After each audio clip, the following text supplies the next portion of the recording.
I'm Mushtaq Al-Atabi. I'm a mechanical engineer by training. I'm currently the provost and chief executive at Heriot-Watt University, Malaysia, in Putrajaya, where we are currently sitting. Beautiful campus. Beautiful campus, fantastic. Okay, my name is Naseem. I'm a quantity surveyor by background.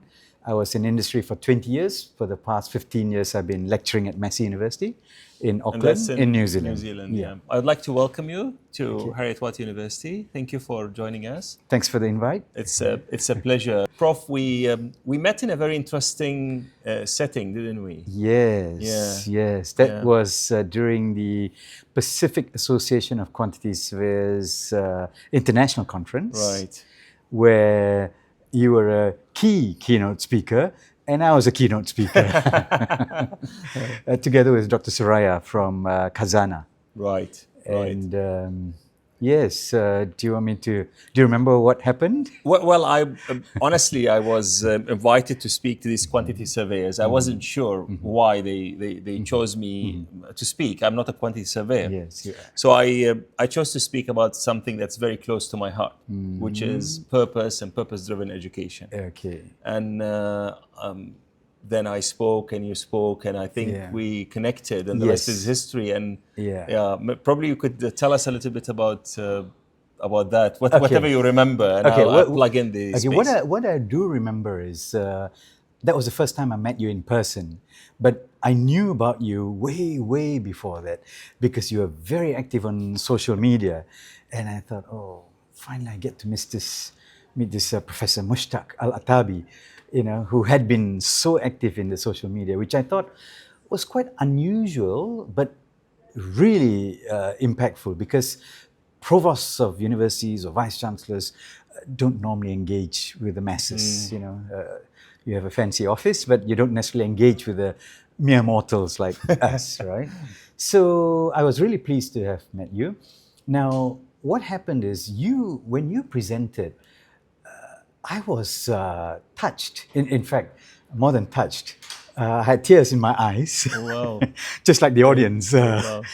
We all had tears in our eyes, because you got straight into our souls, if you want, and through the way you presented and what it is that you had to share and so on.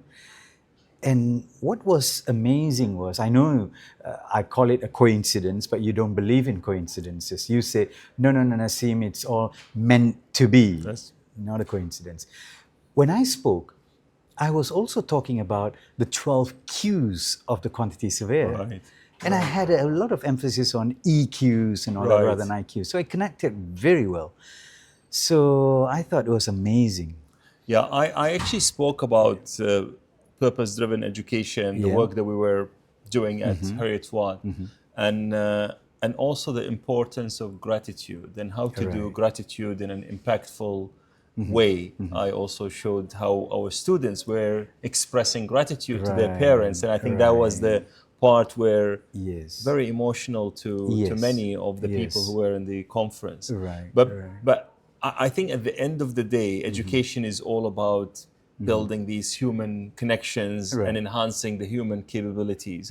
We all now know technology is so capable of doing so many things, right, for us. But what remains for us is our human connection, and I think this is the thing that I believe education should really focus on. And of course, we talked about this concept of impact statement. I think that you were very complimentary of.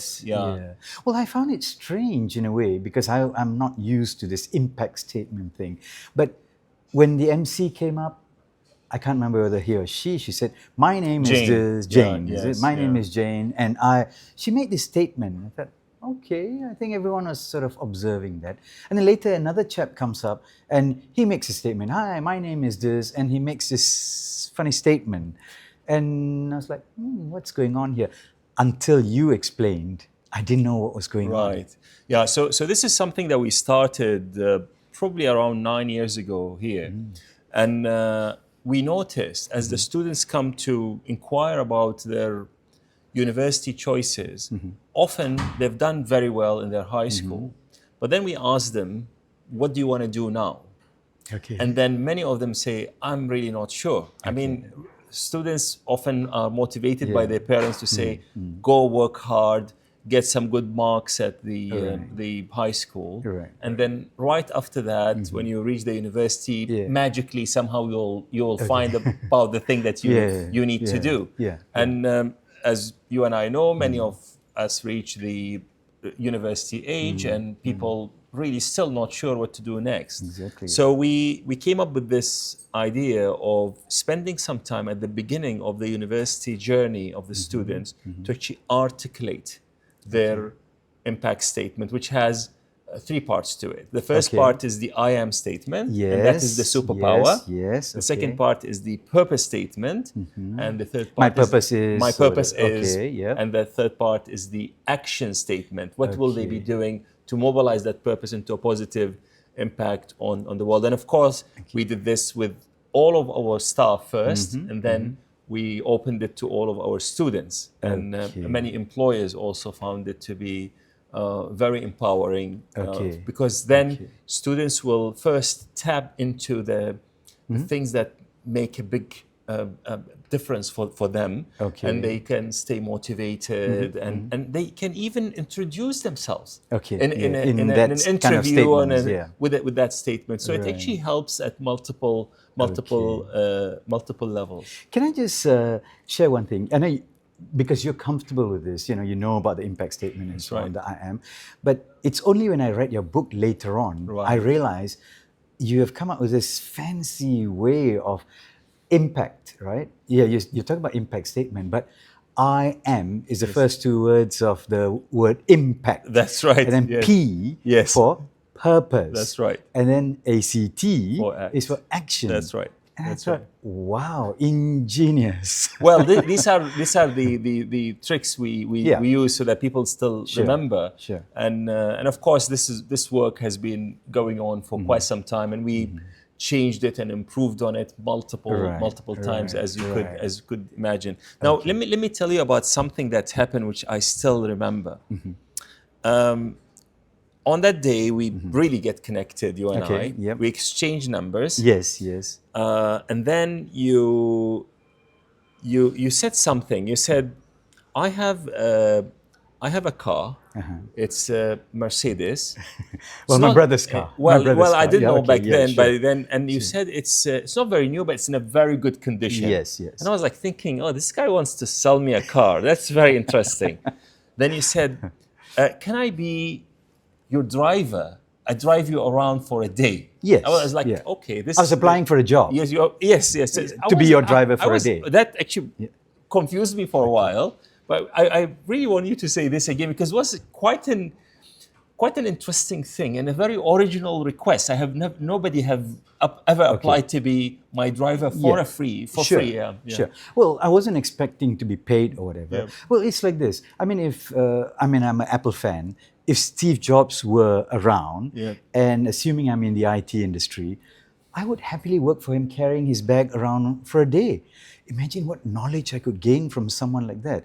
So you suitably impressed me to the extent I thought, well, if I could be a driver for a day, imagine what I could learn. And I thought... But I ended up learning so much from you, which is usually the case. So that's why I thought, hey, look, I wanted to develop my own impact statement once I heard that you've been getting coaches and all that. And I actually asked you, would you be able to organize a coach for me?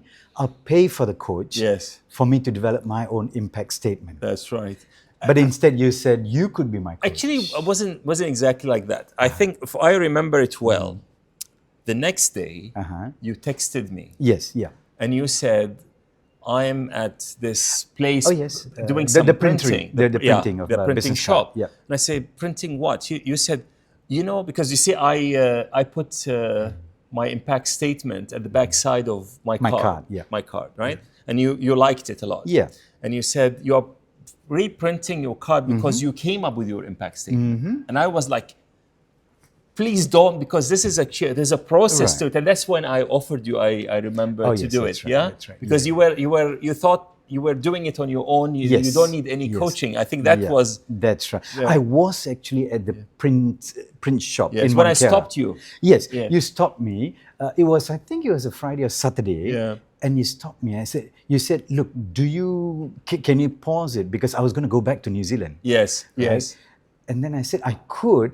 And then that's when you said, look, can you print out this thing? And you WhatsApp me a sheet of paper. Yes, that's right. Can you make sure you get some pen and paper and all that? I said, okay, I'll hold it Yeah. till Monday. Yes, for the that's printing. right. That's right. But I listened to your instructions faithfully, and I printed out the couple of sheets and so on. So these are the materials basically Yeah. that I sent you that our students use Yes. when we coach them through Yeah. their impact statement. And I also offered you to be your driver. Yeah, which was the other way around. I'm supposed to be the driver, but Yes. instead you. Yeah. So this was actually very interesting because I was going to the Welsh choir. That's right. So Yeah, we had on a campus. choir on campus. So I said, I'll come to where you live. Yeah. I'll pick you up. Yeah. Then I will coach you. I'll facilitate the process while I'm driving To Putrajaya. to Putrajaya, where the campus From is. wherever we were. Yes, we were in KL, Kuala Lumpur.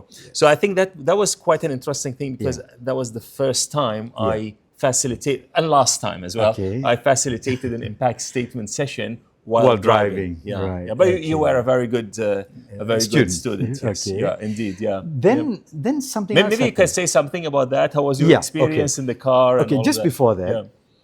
when we connected again, you keep saying there's no such thing as a coincidence. That's right. It's meant to be. So I said, oh, where are you based? In the Big Klang Valley. Yes. And when we shared the location, oh my goodness, we were literally about 150 That's right. meters in two different condominiums right That's right. next to each other. Yes. Wow.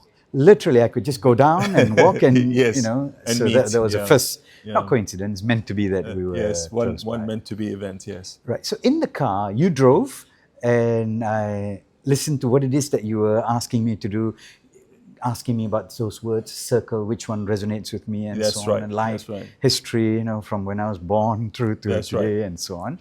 And I listened carefully. 50-minute drive it was. Yes. Yeah. You're right. And I think we finished quite a bit, but But we couldn't didn't finish it. the whole Yes, thing, right. right. Because we had the Putrajaya to Kuala Lumpur Yes. going back where I took you That's back right, that's right. to where you were. And meanwhile, we had a break. Yes. Because Beautiful there was Welsh a choir choir. and, Right. and that was And of course, there was another sort of not coincidence, meant to be. Yep. The choir chief knew the vice chancellor of my university. That's right. They knew each other. Yep. So wow, Yeah, so we took some photos and so on. Oh, the other thing I observed at that choir, after the choir, when we went to the cafe downstairs, you were not like a normal vice chancellor or provost of a university. You were so down to earth, chatting with the chef and the people and taking videos. He's not a normal, sort of high on the pedestal, Well, sort of- these are the things that I really enjoy. I enjoy connecting with people, Yeah. and I personally feel really blessed to have, so many people in my life, particularly my students, young people who bring so much energy, passion, Yeah. innovation, purity to life, and I'm like working with them and Yeah. pushing them and challenging them and working with them. That's fascinating. So that's why later, this became, I think, sort of something that cemented our Yes, relationship relationship, yep. even Even further. further, Yeah. yeah. Actually, I don't know whether you know this or not. I have your card with me. Ah, Yeah. So Okay. eventually, I think I have your impact statement Oh, at the yes, back of your yep. card. This And- is actually a very powerful thing to It do, is, which right. is to have your card and then at the back of it, Yep. you have your impact Impact statement. statement. And I think it is a communication starter. Right, It is it something is. that, so I'm absolutely proud Right. of this work Right, that right. you've done. Yeah. right. And I have got your card with your impact statement with me, which I share with people. And can you imagine? This is your impact statement, and it's impacted me. I'll read out. Yes. You're a storyteller, or rather, your statement is, I am a storyteller. That's right. And then you say your purpose. In other words, your statement is my purpose is to inspire others to tell more empowering stories about themselves That's right. and the world we live in. I have been going around the whole world, literally, sharing my experience of having met you and how you inspire other people and so on. So you've inspired me. Thank you. Using your impact statement. And you inspired me too. I mean, yours, we ended up that your superpower is that you are a simplifier. Right. And I think this all stemmed from the fact that you believe that plain language should be used to draft legal documents, particularly contracts. Yes. And you were telling me passionately how much conflict and misunderstanding can happen just because people use complex language. It looks very outstanding until something happened in real life and people start. I still remember you're telling me the word shell. Has 8 meanings that are totally different. Sorry, at least 8 meanings. At least 8 meanings. Professor Peter Budd, Sydney Law School, emeritus professor, he says there are 10 meanings. Wow. So I'm a bit conservative by saying at least 8 meanings. 8 meanings. Okay. And that's I have been talking about you and your impact statement and the way we did it as well. So I think these connections are very powerful. I just wanted to say, the reason I say I am a storyteller and my purpose is to inspire others to tell more empowering stories about themselves and about the world we live in is for a very simple reason. I believe that education, leadership, and even living itself is about the 2 main stories that we tell. So we tell 2 stories. We tell them first to ourselves. The first is a story about who we are. Yes. And the second is a story about how the world works. And there are these stories could be empowering, could be energizing, or could be absolutely the opposite. And I think education and even the role of leadership is about helping people tell stories, alternative stories, not wrong stories, but alternative stories that will empower them, show them the pathway to peace, to justice, to prosperity. And I think that is absolutely possible. Yeah. Now, I want to just quickly go back to my impact statement because how you directed me towards it. Remember, I had an earlier draft, yes, which of course, wasn't right. Yes. So just to share my impact statement, right? I am, remember the I am impact? I am a simplifier. That's right. So we got that sorted. That's good, right? And I told you, I'm in the construction law. I'm an expert in construction law, construction contracts. I'm into dispute resolution. That's right. You said, no, Naseem, dispute is a negative word. Let's look for a word which is the opposite of that. And eventually, we came up with, my purpose is to promote harmony. That's right. Right? That's right. That's the my purpose, right? That's right. I am a simplifier. My purpose is to promote harmony by championing plain language. That's right. Which is exactly what I've been doing for the past 25 years, championing plain language. And actually having the word to describe it is very powerful and very empowering. Yeah. I have done this work with CEOs. I've done it with our students. I've done it even with children who are 11 years old. And often, I tell people, your purpose is your purpose. I'm not giving you a purpose. It's about discovery and the ability to describe that in such a way that you've captured it. Yes. And that is very settling, very empowering. Yeah. And it took us on that Saturday, the drive to and fro, 50 minutes times 2. And we continued on the Sunday through WhatsApp until it was perfected to my satisfaction. And you said, does that sort of jive with you? I said, this is it. And on the Monday morning, I printed my card. The card, yes. Okay. Which so is that was fascinating. Brilliant. Now, okay, the other thing I want to share with you is this. I was in industry for 20 years, right? And yes, I'm trying to promote plain language, contracts, and so on. But right now, or the past 15 years, I've been in academia. Now, in academia, there are 3, in some cases, 4 things that our career is based on. That's right. First, research. Yes. Second, teaching. Teaching. Yes. Third is what we call academic citizenship. Yes. Yep. And the fourth is a question mark, like for certain programs they have, but not necessarily all, and that is practical industry Right. Connection. consultancy Yes. and so on. Yeah. Okay, so the first one, my research is entirely consistent with my impact statement. Wow. You know, I'm a simplifier. I champion, harmony. I promote harmony by championing plain language. Entirely, that's exactly what my research is. Number two, I teach construction law, contract administration, dispute resolution. I call it dispute resolution. I can't Yes. call it harmony resolution, can I? No, You no, know, you I can't mean, call it harmony creation. well, okay. Yeah. But Okay. we respect that is Step yeah, by step, that's right? right. Because the Yes. whole world doesn't know about That's right. your concept yet. So I teach that, and my research feeds into my teaching. All my students know that that I'm championing that way after they've graduated. And the third part is academic citizenship. I was at the conference for the past 2 days.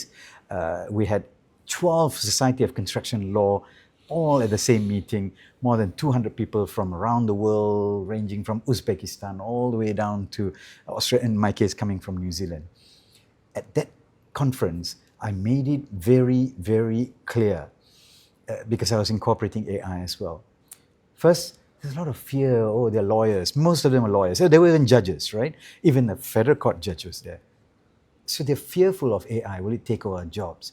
I told them, AI will not take over your jobs. That's the first statement I made. The second statement I made was, remember, it's all tied into my impact statement. Yep. The second statement I made was, I said, those who embrace AI will replace those who do not embrace AI. That's right. But the third part was critically important, coming back to my impact statement. I said, lawyers who embrace plain language will replace lawyers who do not embrace plain language. So again, you see how when I connect with industry, Yes. I'm talking about it. Every aspect, research, teaching or learning, as well as when I connect with industry. It's that powerful is how my impact statement is. And this is such a powerful reflection, and particularly when you talk about artificial intelligence. Now, interestingly, when we first met, Yeah. I don't think ChatGPT was It there was in the yet. early days. Yeah, Early very days, early very days. early days. Not many people even used No, it, no, so it wasn't correct. really a thing. Yeah. But now, I have people who are really concerned and worried about the fact: will we have a job? Will the whole profession be automated? And I believe that means this is, to me, this is the time for purpose, because Right. I believe that, as you rightly said, people, if the only thing that you bring to the fore is your knowledge and skills Yeah. and the discipline, Yeah. that there is a way to probably find some form of AI to do this.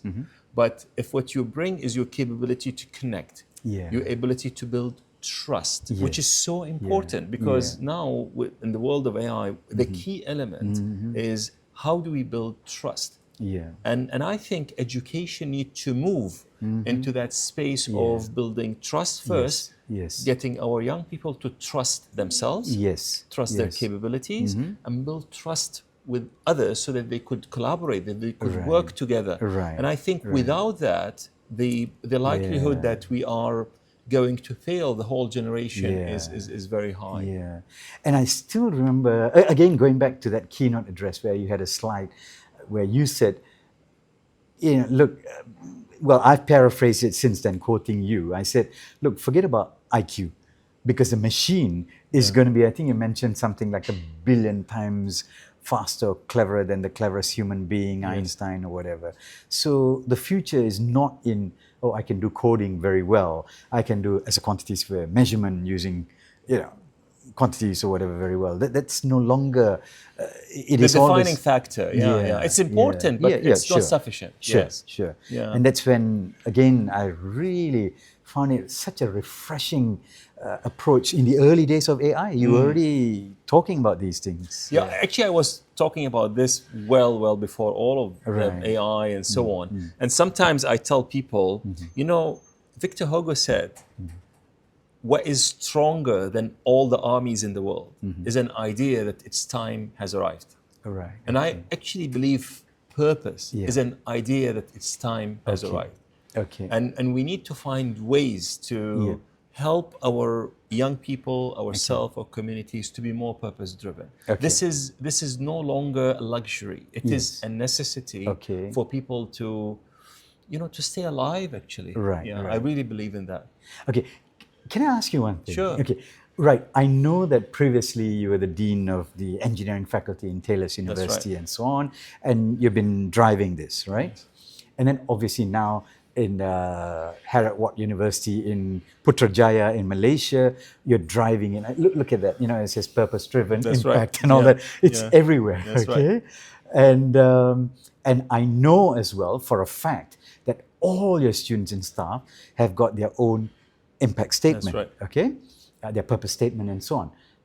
I know this because I've got Harath Ward University students at my university doing a Master of Construction, specializing in construction project management or quantity surveying or construction law. When I heard, oh, are you from Harath Ward? They said, oh, yes. If they're from Dubai or Scotland, okay, maybe not. But the minute they say I'm from Harath Ward, Putrajaya, I said, what's your impact statement? Yes, and I hope they at least remember their I am statement. Okay. Some of them do. Okay. Yeah. They do have it. Fantastic. They do have it for sure. Fantastic. In case you,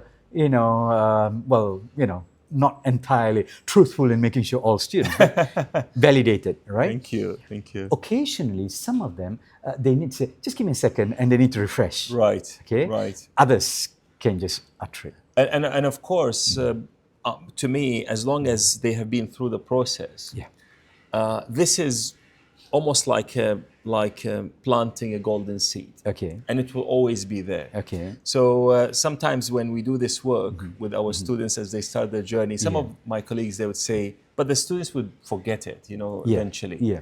But I said, look, when I was 5, my father told me things. Went this ear, went out the other ear. Yeah, of course. Yeah. But when I was 45, I was talking to my son, and I actually spoke to him, and I used my father's words. Okay. So I think the good seeds don't die, and I think purpose is a very, very good seed that we gift it to our students as they reflect, just like you, on their values, on their life journey, on their ikigai, and then eventually craft this amazing statement. I want to ask you one thing. Yep. Given that, well, we both agree that it's critically important, right? Especially in the era of generative AI and so on. Well, can you go beyond Harath Ward? Why is it that it's only Harath Ward, Putrajaya that gets all the benefit of your time? I appreciate, you've got 2 arms and 2 legs, and there's limited resources.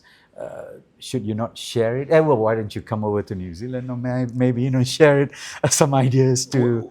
Well, thank you very much. Actually, it has went beyond Harath Ward. Yesterday, I attended the graduation of Alice Smith, which is a private school here in Malaysia. Very expensive. Very expensive one, but it's actually it's a non-profit school. really? Interestingly, So it's sort of owned by the community, and that's British-based, right? It's a British base. Right? Yeah. So just like you, they learn about the work that we do, and then they came and said, "Could you just help us work with our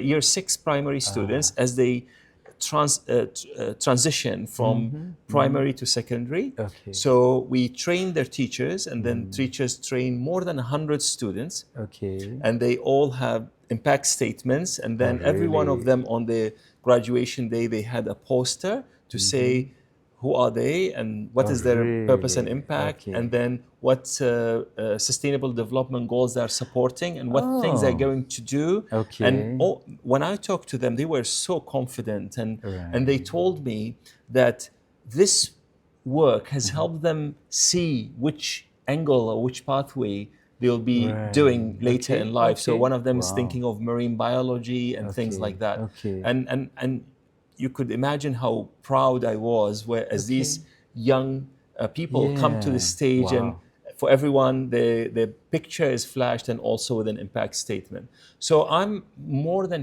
happy to do this, even online. I don't need to come to New Zealand. If there are people who are interested in this work, I'm very happy to facilitate it. But the other thing is we have actually now literally few hundred impact coaches that have been trained, because here it's not only me. There are at least in Harrietwa there's 100 impact coaches. Oh, really? Because the way we do it with our students, you need an impact coach to every 10 students. Yes, and that impact coach will work with them for 4 weeks. So it's actually quite an in-depth and exhaustive kind of work. So all these people can do it, but I'm personally very, very happy to do things if there is demand for it.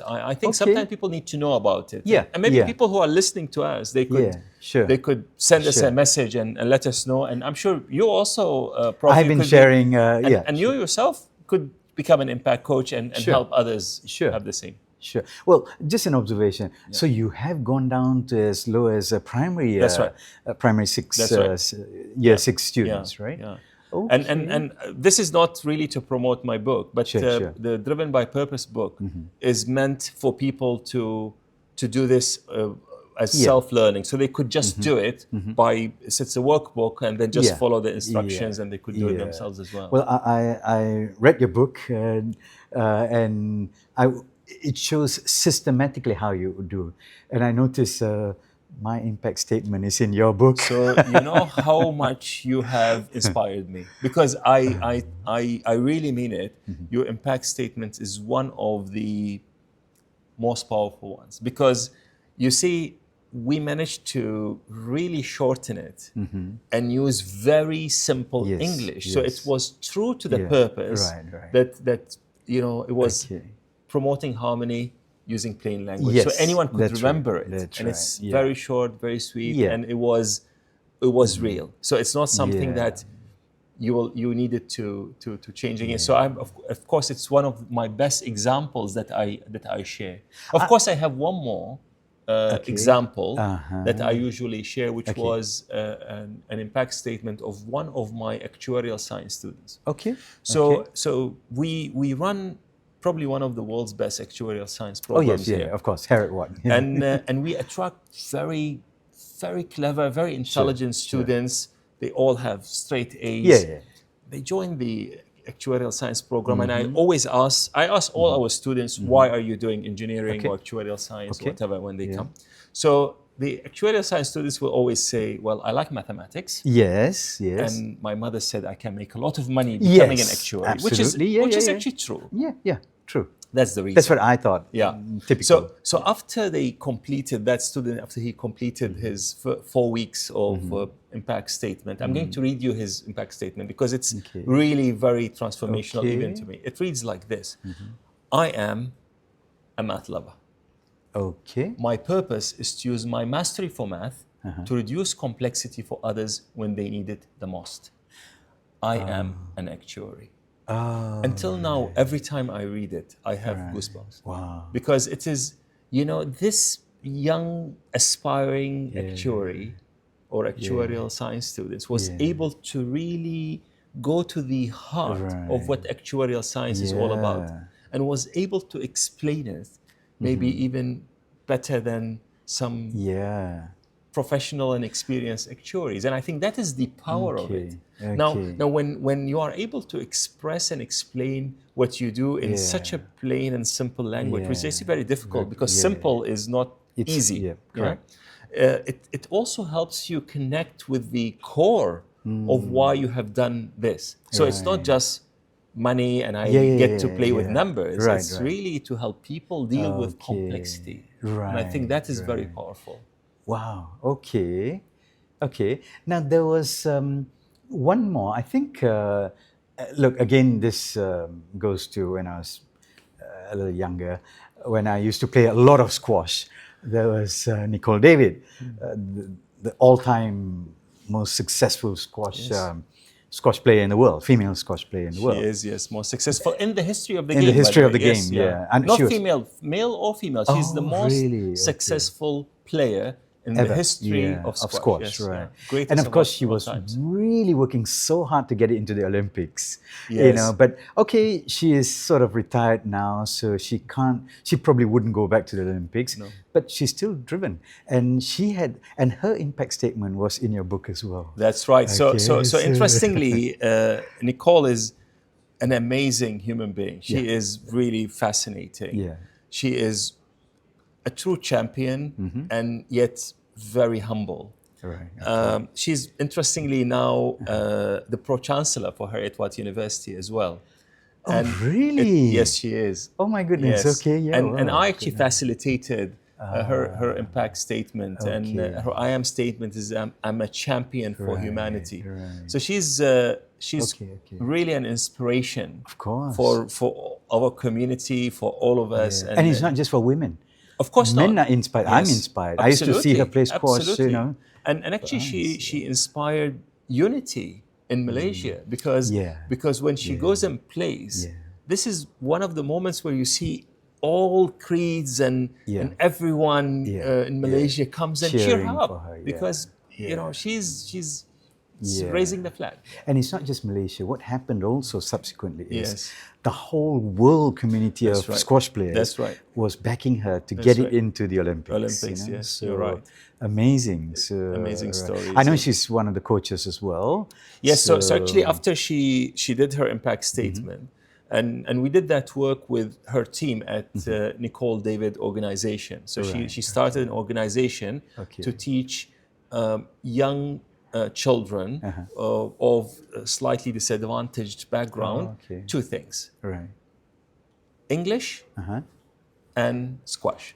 So it's very clever idea. If you have sports to build confidence and health, and English for good communication, then you are set sort of for life. So we worked. I worked with her team to develop their impact statements, and then she became very interested in the concept, and she herself became an impact coach. So from time to time she actually comes and she coaches the students to have their impact statement. Of course, they are inspired, doubly inspired by her achievement, and also by the fact that he's been helping them find their purpose. Okay, Prof. You see, obviously she's a busy person, but the next time you see her, can I leave my business card with my impact statement here? Yes. Get her to sign an autograph. My name is Naseem. It's in the front. I will do it. Just sign. I'll really appreciate that autograph. I will do it because whilst I know her, she doesn't know me. So anyway, I will do that. Okay. Now, Prof, I've got one other thing I want to share with you. Yep. In a way, I want to say I want to apologize to you. Okay. What have you done? Well, you know what I did. Maybe you don't think it's worthy of an apology, but I should apologize. During that keynote, you were the first keynote speaker, Dr. Soraya was the second, and I was the third keynote speaker. There's three of us.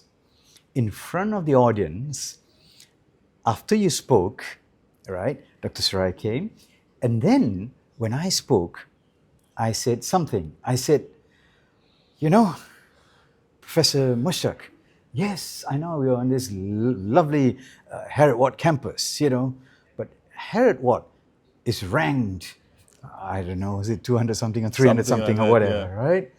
And I think I used the word lowly. Yes. Okay, maybe I shouldn't have, right? Look, 200-300 is amazing in the world, That's right?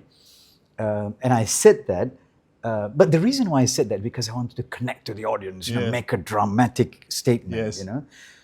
Then I said, oh, Dr. Soraya from Kazana, you know, graduated from UCL, University College London, which is ranked number 9 in the world. She did a master's in architecture. That's right. Okay. Then I said, rather somewhat arrogantly, I too graduated with a master's in architecture from University College London, Bartlett School of Architecture, which is ranked number 9 in the world. Okay. It sounds all arrogant, right? But I wanted the audience to pay attention. Oh my God, this guy is Yeah. arrogant, Yeah. you know. And putting very it- bold to talk Very like bold. that to us on our to the home provost, turf. Yes, to the yes. provost Yeah, himself. I was barely holding yeah, I myself. know. Yeah. And but there was a reason, right? That's right, I was yeah. trying to do what you're doing, make them cry. Yes. But instead, I was trying to You get made them everyone very angry. angry. Yes, yeah, okay. yes, yeah. So once the emotion is there, then I wanted to do it. But I said this, right? And this way, I hope you will forgive me for having made those statements. I said, but having heard your speech, I would rank Harriet Ward Putrajaya in Malaysia as the number one ranked in the world. And I repeated, in the world. That's my view, having heard you speak as a keynote speaker. Thank you. Okay, so I hope you'll forgive me for the first part of my Yes. speech, and I'm sure you're okay with my I'm very second happy part. with the second part. Yes, I've forgotten about the first part. Yeah. Oh, yeah, really? yeah, Okay, yeah, okay. yeah. But it was recorded, is it? So I feel bad personally, and if I hurt your feelings, but Thank you. you know, I'm sure I atoned through the second. Yeah, part. of course. Ranking is is a useful tool. People want to work out where Yeah. to go and Yeah. what to do, to collaborate or Yeah. to join universities and colleges and things like that. But I think people should choose the institution that's suitable for them. Yeah. And I think Yeah. you picked on the fact that we have chosen to promote purpose, to focus on impact, Yeah. and to work with our young people Yeah. to achieve that Yeah. and bring the purpose into fruition. And I think this is fascinating. So Yeah. thank you for recognizing that. Again, just to share that, last night we had dinner. Recall? That's right. This is the conference people who attended. I know you were not actively involved in the conference except for the dinner. Yes. We invited you as a guest because I wanted you to be introduced to some really, really prominent people, and including a federal court judge and another recently retired federal court judge, but someone who is currently the director of AIAC, Asian International Arbitration Center, prominent person, a suave person. I thought two suave people should be introduced to each other because you're in the academic line and you're in the university, you're not a lawyer, she's a judge and so on, and I thought you should meet. When we met, obviously everyone connected in some way or other, so many ways. Likewise, Dato Michael Yam. That's right. All right, who is an honorary Yes, he has doctor of here as well. Dato Sri Michael Yam has an honorary doctorate from Harriet Watt University, and currently he actually chairs the ASEAN Council for our campaign. So Harriet Watt University is running a campaign to reach out to our community and people who would like to join us on this journey of purpose and building purpose-driven leaders. And he's really helping by driving this effort within the ASEAN region. Yes. Okay. And Dr. Sri Michael Yam obviously is a well-known international personality because he was a former world president of the Chartered Institute of Building. Yes. Okay. So he's well-known in that regard. Now, but what else happened at that? There was about more than 100 people. I think not all the 200 attended the dinner, but more than 100 people at the restaurant where we had the dinner. Was just on the same table amongst the organizing committee was a number of people who were Harriet Watt graduates. That's right, yes. Actually, and you were excited. I was absolutely excited. So that was because I guess many of them are from the construction industry. Sure. And Harriet Watt also runs very good quantity surveying and building courses. And MBAs. And MBAs, yes, well. you're right. And MBAs as well. And so that many people, they did degrees with us and they graduated from Harriet Watt, or they know someone who has graduated from Harriet Watt. And always to see the impact that our education had on people, on their livelihood, on their careers is something that's so close to all of our hearts. Now, I'm an academic. I'm an associate professor at the university in New Zealand, right? And Massey University is ranked top 230 something in the world, okay? Harriet Watt is equally highly ranked university. But as I said, there is a difference between my alumnus, like University of Auckland, King's College London as well as University College London. Yeah, in numbers, there might be number 9 and number 32 and then number 80 something or 230, whatever, right? But as I said, in the end, I ranked you specifically this campus number one in the world because of those other critically important reasons, not just about the number of publication in traditional academic journals which are highly cited. Right. Okay, it's beyond that, right? Is there something that perhaps university to university we could collaborate just to promote the idea? I mean, it doesn't have to be just my university, Massey University. I can, through Massey University, approach the 8 other universities in New Zealand. Little New Zealand. Sure. I know you might see, oh, it's a country of 5.5 million and 40 million sheep. I have a lot of respect for New Zealand, by the way. It's an amazing place. I have family members who live in New Zealand, and it's actually a place that I think a lot of people around the world respect for their focus on peace.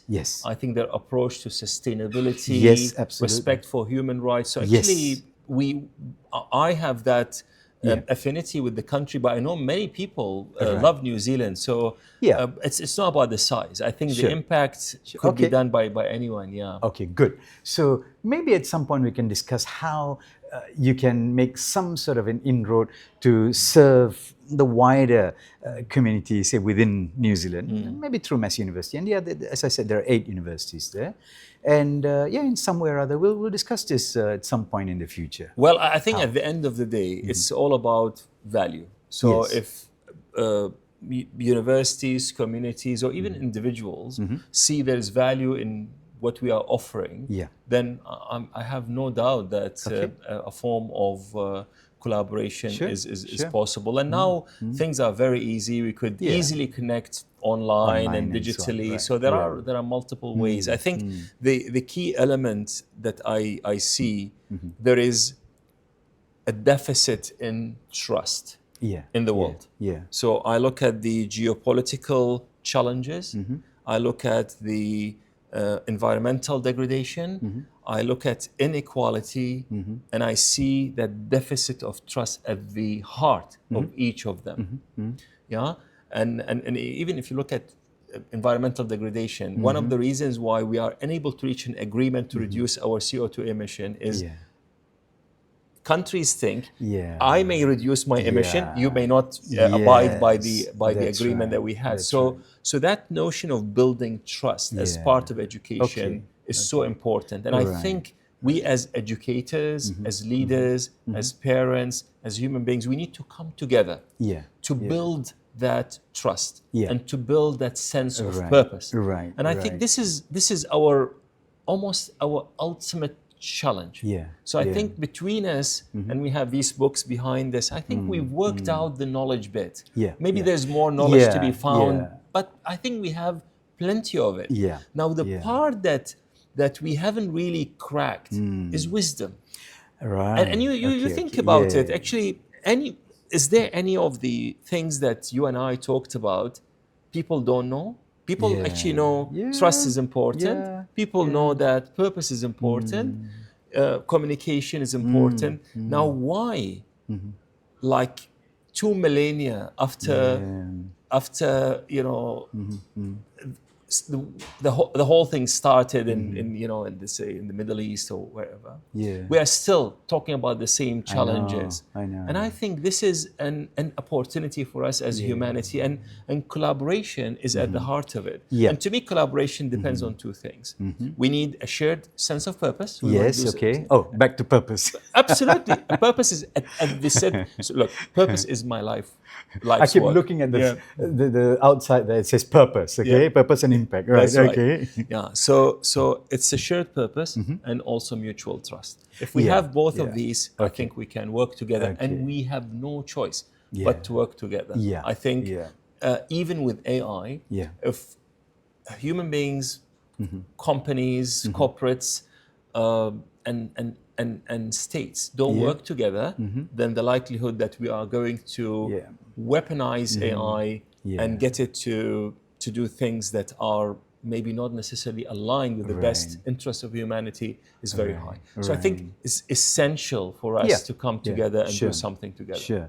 And of course, through New Zealand, eventually we can include the cousins, New Zealand's cousin Australia as well. You know, at some point, you know. Absolutely. I mean, and of course, for those who are obsessed with just a normal traditional ranking, look, when you collaborate internationally, evidence shows that in terms of citation or whatever, everybody wins. Yeah. Everybody wins. Yes, so absolutely. that would be a side benefit, but that's not the core. Yeah. I totally agree with you. And I think at the end of the day, people want to work with people that they enjoy being around and help them flourish. Yeah, it's a small world. It is indeed. It is. Okay. That was very nice. Thank you very much for the chat. Thank you very much for coming here. Sure. Yeah, and thanks for the opportunity. I really appreciate that. Absolutely. Thank you. And for people who are probably watching us now, if you are interested in anything that we've discussed, I think you could just search us. My name is Mushtaq Al-Atabi. Just put my name, and I think my email and other things are going to appear. And my name is Naseem Ali. I'm from Massey University. If you just Google, not many people have got that name, so you'll find me. And we are very happy to get connected. Fantastic.